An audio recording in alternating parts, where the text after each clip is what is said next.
அரண்மனையில் இருந்த ஆராய்ச்சி மணி ஒலித்தது. சேவகன் ஒருவன் வெளியே வந்தார். அரண்மனை வாசலில் ஒருவர் நின்று கொண்டிருந்தார். என்ன பெரியவரே, என்ன வேண்டும்? அந்த சேவகன் கேட்டான். நம் அரசரை பார்க்க வேண்டும். என் மகளின் திருமணத்திற்கு அரசரிடம் உதவி கேட்க வேண்டும் என்றார் அந்த பெரியவர். ஓஹோ, அப்படியா, நல்லது. நான் அரசரிடம் தகவலை தெரிவித்து அனுமதி வாங்கி வருகிறேன் என்று அந்த சேவகன் அரண்மனைக்குள்ளே போனான். அரச சபைக்குள் நுழைந்தாள். அரசர் முன் தலை தாழ்த்தி தன்னுடைய வணக்கத்தை தெரிவித்த சேவகன், ஒரு பெரியவர் உங்களிடம் உதவி கேட்டு வாசலில் நிற்கிறார் என்றான். வரச் சொல் என்றார் அரசர். உத்தரவு அரசே. மீண்டும் அவர் முன் தலை வணங்கினான் சேவகன். சிறிது நேரத்தில் பெரியவர் அரச சபைக்குள் நுழைந்தார். அரசர் முன் சிரம் தாழ்த்தி கரம் கூப்பி தன் வணக்கங்களை தெரிவித்தார் அந்த பெரியவர். என்ன பெரியவரே, யாம் என்ன உதவி செய்ய வேண்டும்? அரசர் கேட்டார். கருணையே உருவான திருவரசே, என் புதல்வியின் திருமணம் நிச்சயிக்கப்பட்டுள்ளது. திருமணம் சீரும் சிறப்பாக நடந்தேற அடியனுக்கு உதவ வேண்டும். திருமணத்திற்கு இன்னும் எத்தனை நாட்கள் உள்ளன? ஏறக்குறைய 2 திங்கள்கள் இருக்கின்றன. பெரியவர் பதில் கூறினார். நல்லது, இது அறுவடை காலம். அறுவடை முடிந்ததும் வாருங்கள். 100 பொற்காசுகள் தருகிறேன் என்றார் அரசர்.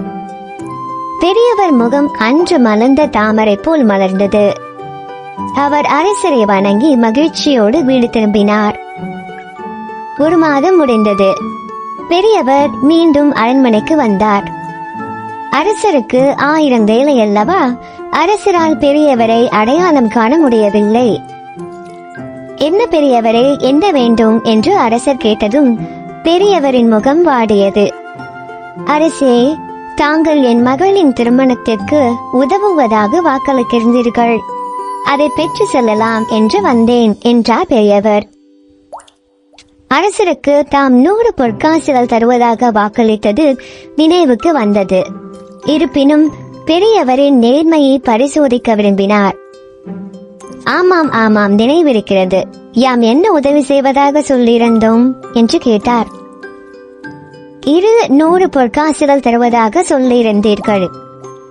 முகத்தில் எவ்வித மாற்றமும் இல்லாமல் சொன்னார் பெரியவர். என்ன, 200 பொற்காசுகளா? இல்லை இல்லை, 300 பொற்காசுகள் தருவதாக வாக்களித்திருந்தீர்கள். பெரியவரே, நன்றாக நினைவு கூர்ந்து பதில் சொல்லுங்கள். அரசரின் முகத்தில் கோபம் தெரிந்தது. ஐயோ, என்னை மன்னித்து விடுங்கள் அரசே. தாங்கள் 400 பொற்காசுகள் தருவதாக வாக்களித்திருந்தீர்களே என்றார் அந்த பெரியவர். அதை கேட்ட அரசரின் உடல் கோபத்தில் நடுங்கியது. கண்கள் சினத்தால் கோவை பழம் போல் சிவந்தன. யாரெங்கே? இந்த பெரியவரை தூணில் கட்டி 100 கசையடி கொடுங்கள். பொய் சொன்னதற்கு அதுதான் தண்டனை என்று உத்தரவிட்டார் அரசர். பாய்ந்து வந்த காவலாளிகளை பார்த்து அந்த பெரியவர் அதிர்ச்சியடையவில்லை, மாறாக புன்னகை புரிந்தார். பெரியவரின் புன்னகையை கவனித்த அரசர் அவரை ஆச்சரியத்தோடு பார்த்தார். என்ன பெரியவரே, பொய் சொல்லி ஏமாற்ற நினைத்த உமக்கு இந்த தண்டனை போதாதா? அரசர் ஏளனத்தோடு கேட்டார். வேந்தர் வேண்டே, உம்மிடம் நான் பொய் சொல்வேனோ? நான் சொன்னது அனைத்தும் உண்மை. பெரியவர் அமைதியாக சொன்னார். அதெப்படி? நான் தருவதாக சொன்னது 100 பொற்காசுகள் தாமே. நீரோ 200, 300, 400 என ஒவ்வொரு முறையும் ஒவ்வொன்றாக சொல்லிவிட்டு பொய்யே சொல்லவில்லை என்கிறீரே. அரசரின் கோபம் தணியவில்லை. மன்னா, 100 பொற்காசுகள் தருவதாக சொன்னது உண்மை. ஆனால் 1 திங்கள் காத்திரு என்றீர்கள். அதையே நான் 100 பொற்காசுகள் என்றேன். அப்படியானால் 300 என்றீரே. ஆமாம், சற்று முன் 100 பொற்காசுகள் தருவதாக சொன்னீர்கள். அதுதான் முன் 100 என்று குறிப்பிட்டேன். அப்படியானால் 400 பொற்காசுகள் என்றது? அரசர் ஐயத்தோடு மெல்ல பேசினார். அவருடைய முகத்தில் கோபம் மறைந்து ஆச்சரியமும் மகிழ்ச்சியும் தலை காட்டத் தொடங்கியிருந்தது. நான் 100 பொற்காசுகள் தருகிறேன் என்று நீங்கள் தானே சொன்னீர்கள்? பெரியவர் கூறி முடிக்கவும் சபையோர் கரவொலி எழுப்பவும் சரியாக இருந்தது.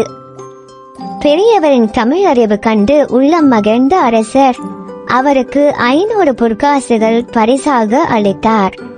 பெரியவரும் மன்னரை மனமாற வாழ்த்தி விடை பெற்றார்.